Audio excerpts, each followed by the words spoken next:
Bueno, vamos a comenzar la segunda ponencia.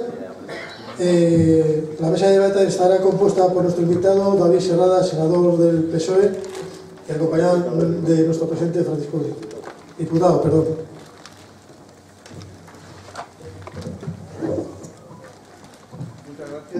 Muchas gracias. Bienvenido, David. No sé si quizás esta legislatura también de portavoz de Interior. Si sigue de portavoz de Interior, nos seguiremos viendo más a menudo. Muchas gracias por venir. Sabes tú que las inquietudes que tenemos todos los guardias civiles, porque no en vano yo te las he transmitido a ti varias veces, y también tengo que agradecerte la atención que nos dispensaste a Raúl Lobato y a mí cuando fuimos, que el problema se ha solucionado. O sea, en primer lugar, las gracias por la atención prestada cada vez que hemos ido al Congreso a verte, y bienvenido a la clausura de nuestro Congreso Nacional. Bueno, pues muchas gracias.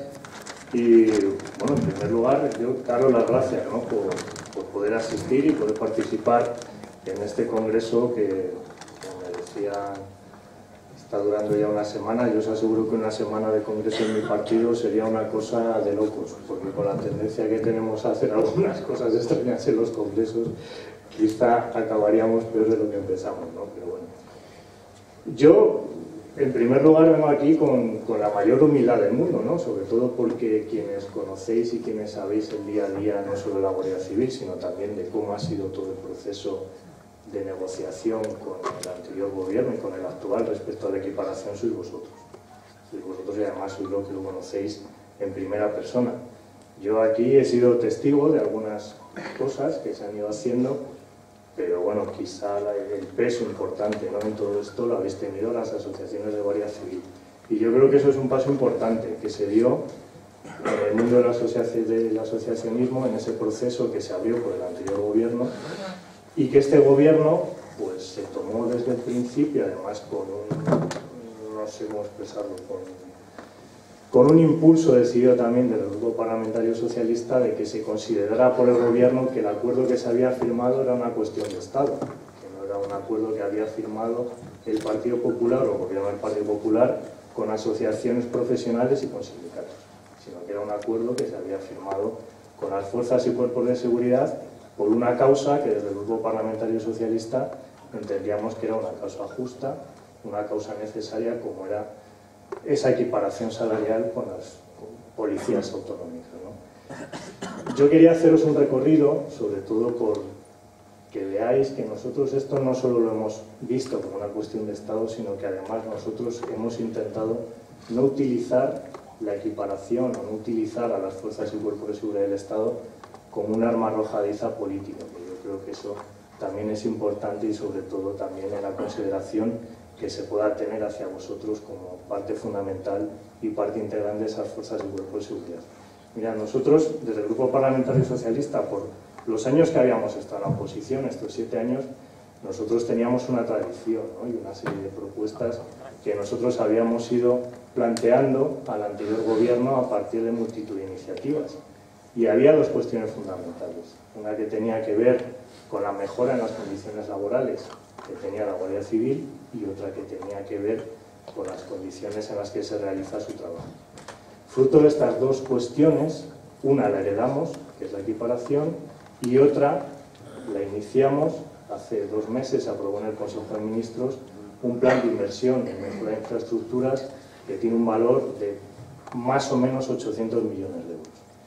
A partir de ahí, pues bueno, el trabajo se ha venido haciendo, y en este recorrido, que es donde quería llegar, en este recorrido respecto a la equiparación, nosotros heredamos un acuerdo que nosotros desde el principio consideramos que lo tenemos que cumplir, y a lo largo de todo este proceso, pues bueno, vosotros lo conocéis en el Consejo, las conversaciones que habéis tenido, el proceso de diálogo que habéis tenido con la dirección, y sobre todo la labor de apoyo que nosotros del Grupo Parlamentario hemos podido realizar con las reuniones que hemos tenido con vosotros, que no solo han tenido que ver con el tema de la equiparación, sino que también con otras cuestiones que nos habéis planteado como asociación, y que en la medida de lo posible hemos intentado solventar, algunas con éxito y otras, pues bueno, que seguimos ahí trabajando para que se puedan hacer. Pero en lo que respecta a la equiparación, En ese acuerdo, bien es verdad que se están cumpliendo todos los puntos, a excepción de dos, ¿no? O tres, si queréis. Yo creo que es más o menos donde van las reivindicaciones que nos hacéis y que nos trasladáis a nosotros como grupo parlamentario.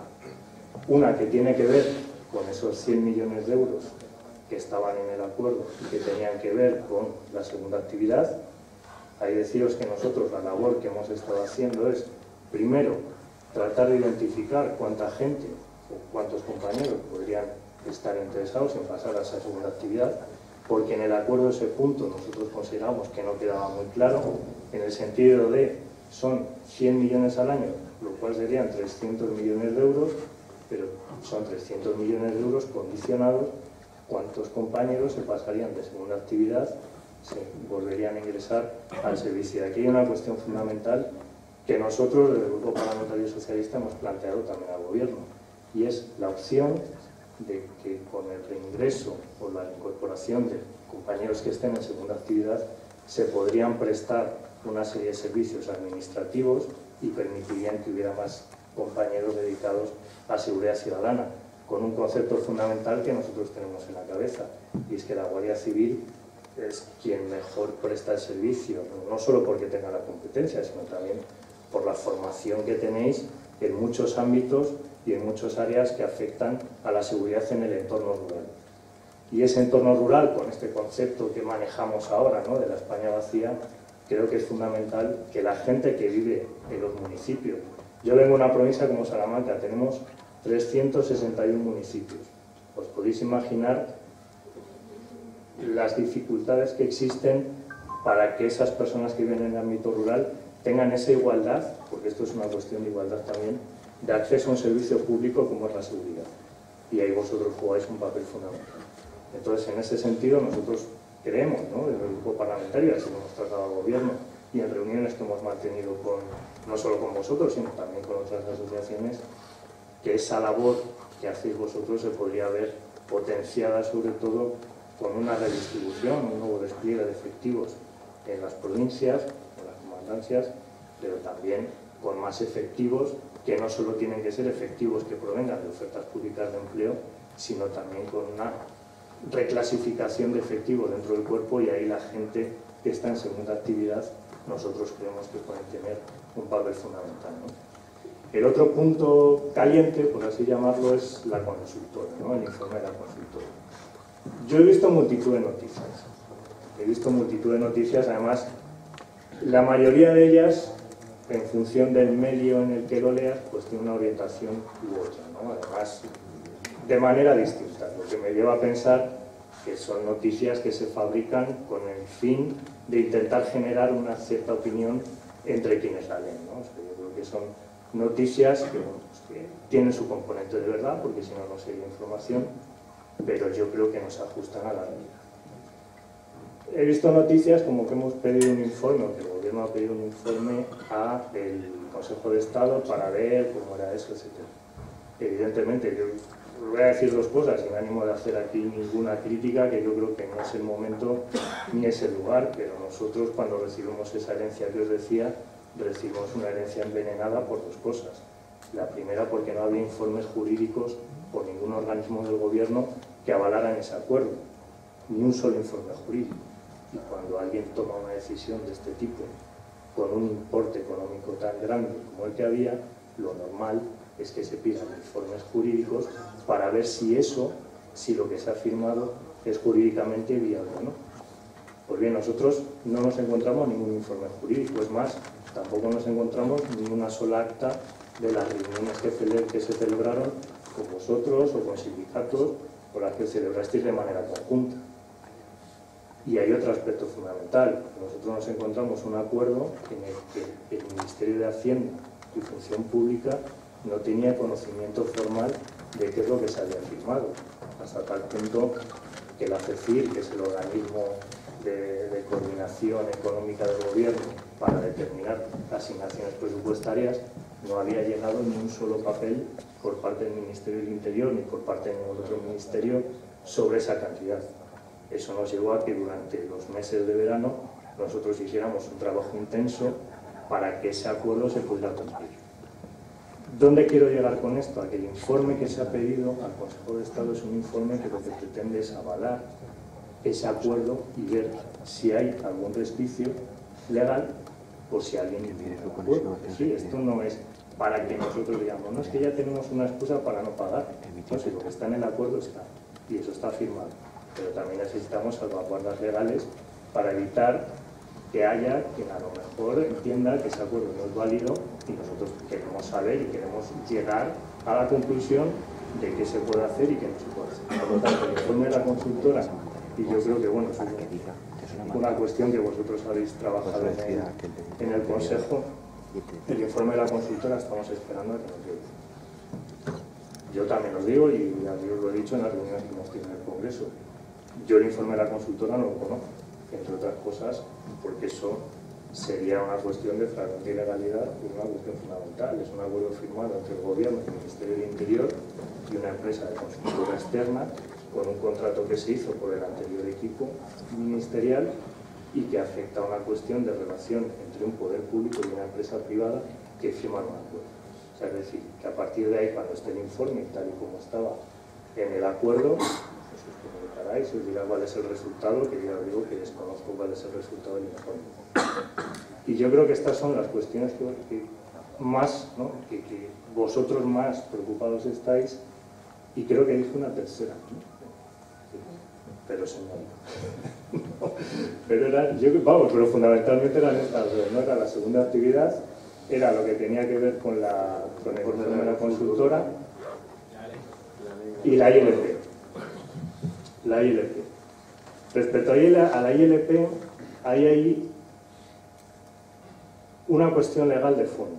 La cuestión legal de fondo es determinar si esa ILP decae o no decae. Por eso se ha pedido también un informe jurídico para que se nos diga si el punto octavo se puede desarrollar o no en función de los criterios legales que están establecidos. Tal y como está escrito en el punto octavo, eso abre a una interpretación dudosa y que nosotros queremos que con un informe de por medio sepamos exactamente cuáles son los criterios que hay que seguir. Yo respecto a la ILP, creo que la posición del grupo parlamentario la conocéis. Nosotros admitimos a trámite esa ILP, pero con un montón de salvedades, fundamentalmente porque creíamos que afectaba a principios constitucionales y a invasión de competencias del Gobierno respecto a comunidades autónomas y ayuntamientos.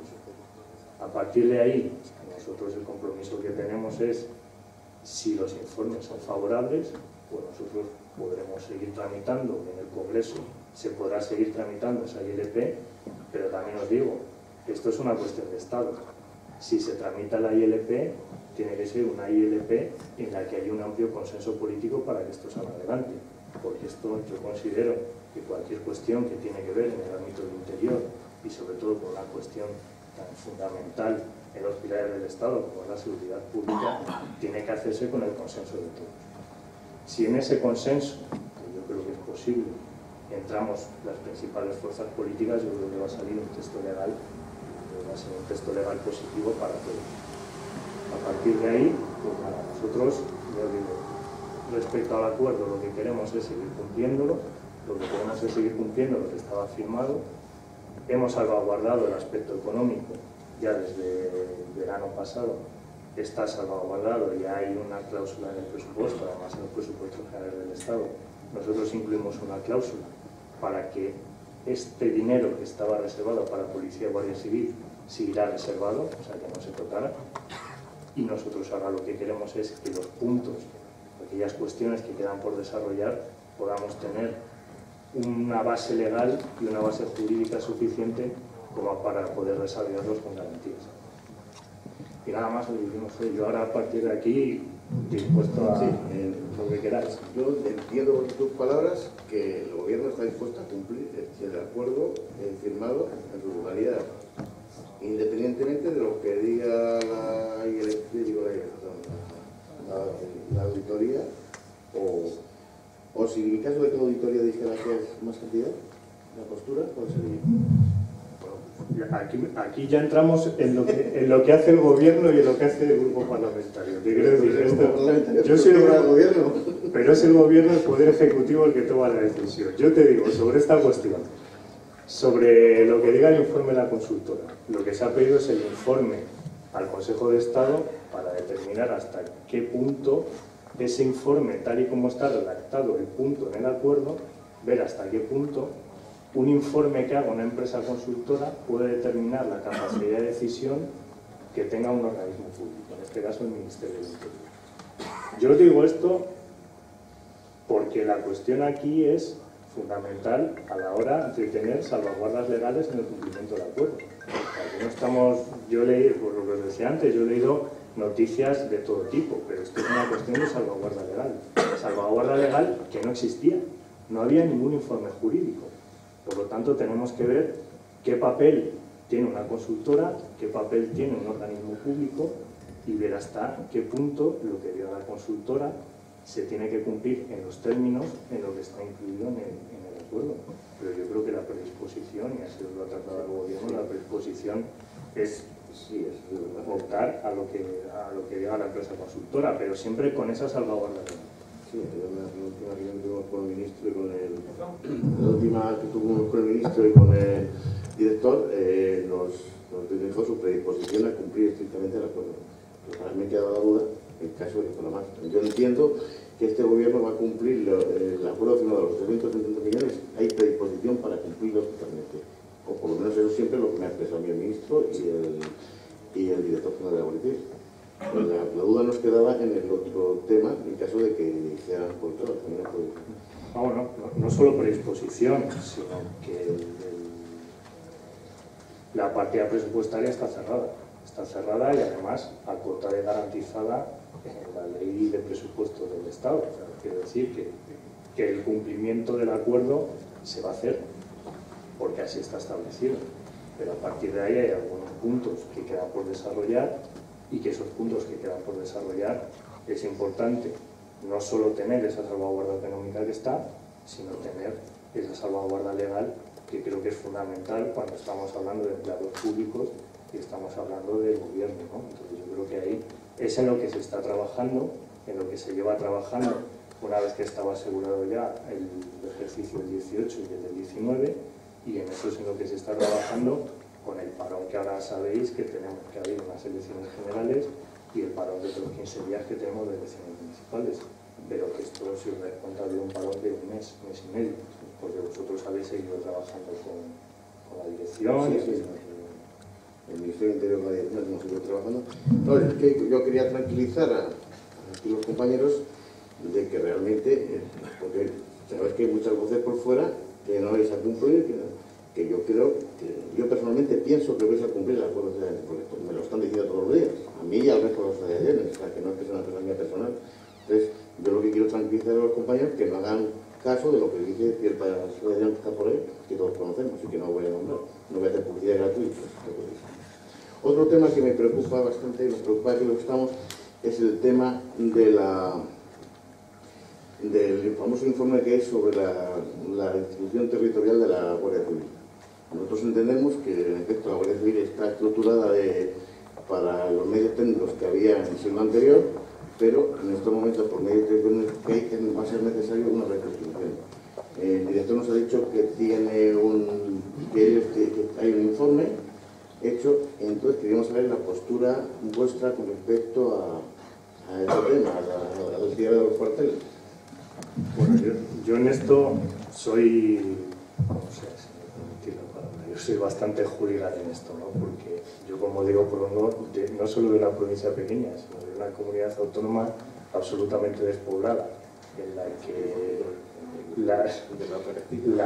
la mayoría de los ciudadanos se concentran en grandes núcleos de población, como son las capitales de provincia, y el resto del territorio está vacío.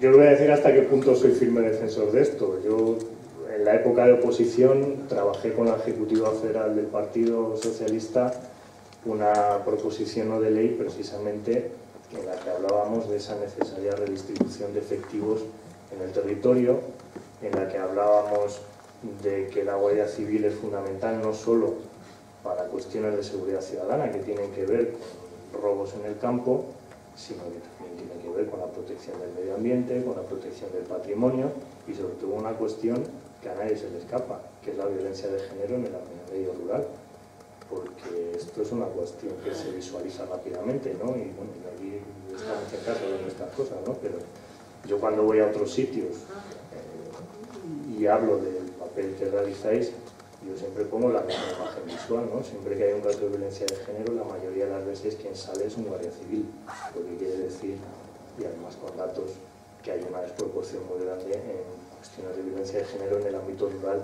respecto a lo que tiene que ser el ámbito urbano, ¿no? Entonces, en esa redistribución, nosotros del grupo parlamentario, yo en el periodo que he sido portavoz de Interior, hemos trabajado mucho, hemos planteado muchas iniciativas, porque creemos que es fundamental, que es necesaria una reubicación, sobre todo por una cuestión de eficacia a la hora de realizar vuestra labor y una cuestión de eficacia a la hora de que haya más seguridad, ¿no? De que haya más seguridad ciudadana en ese ámbito rural y sobre todo con gente especializada como sois vosotros, que tenemos gente especializada en multitud de ámbitos que tienen que ver fundamentalmente con ese medio rural.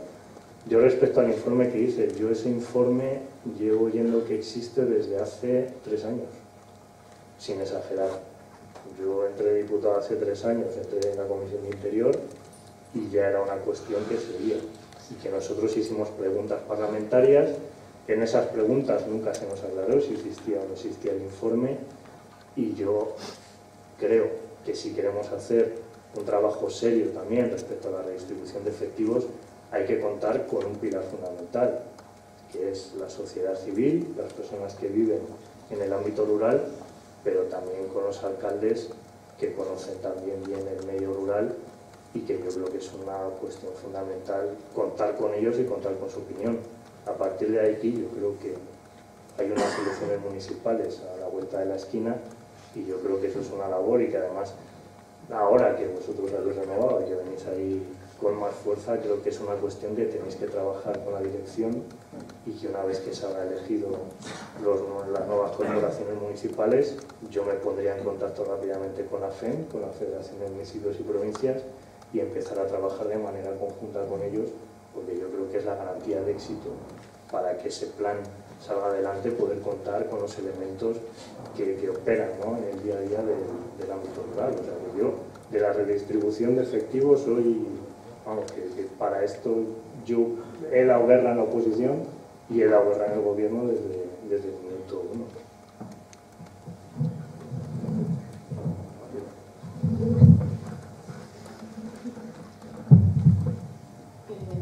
Buenos días, señor diputado. Reiterar que le agradecemos que esté enormemente, que esté aquí con nosotros, ya que es una prueba de que nos tiene en consideración. Como bien sabrá, nuestra asociación es una asociación ejemplar, si no la mejor, ya que la filosofía de nuestro trabajo...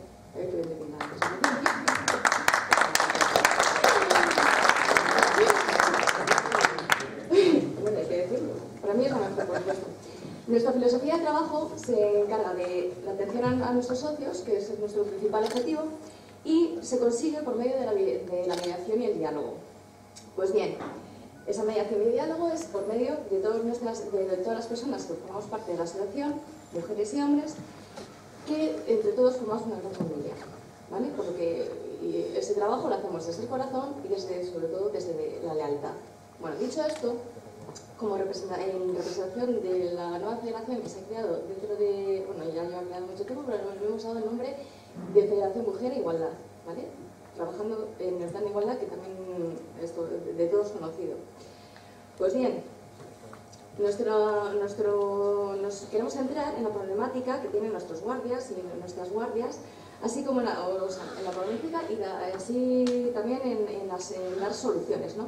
Y si usted nos lo permite, queremos hacer unas preguntas con respecto al tema de la igualdad y la conciliación. Pues bien, en fechas recientes, AGC ha logrado bonito en materia de igualdad y de acoso en el trabajo. Hemos obtenido una sentencia condenatoria a un guardia civil por acoso sexual a una compañera. Es un hito porque, a sabiendas de que se producen más casos, ninguno ha sido condenado hasta ahora. O sea, es un mérito para nuestra institución. En la Guardia Civil no tenemos el problema de la brecha salarial, pero sí existen otras brechas que sí sufren nuestras compañeras.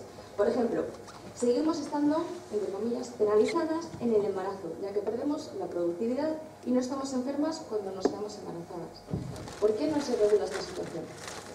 Bien, ¿qué les parece que el hecho de ser madres suponga para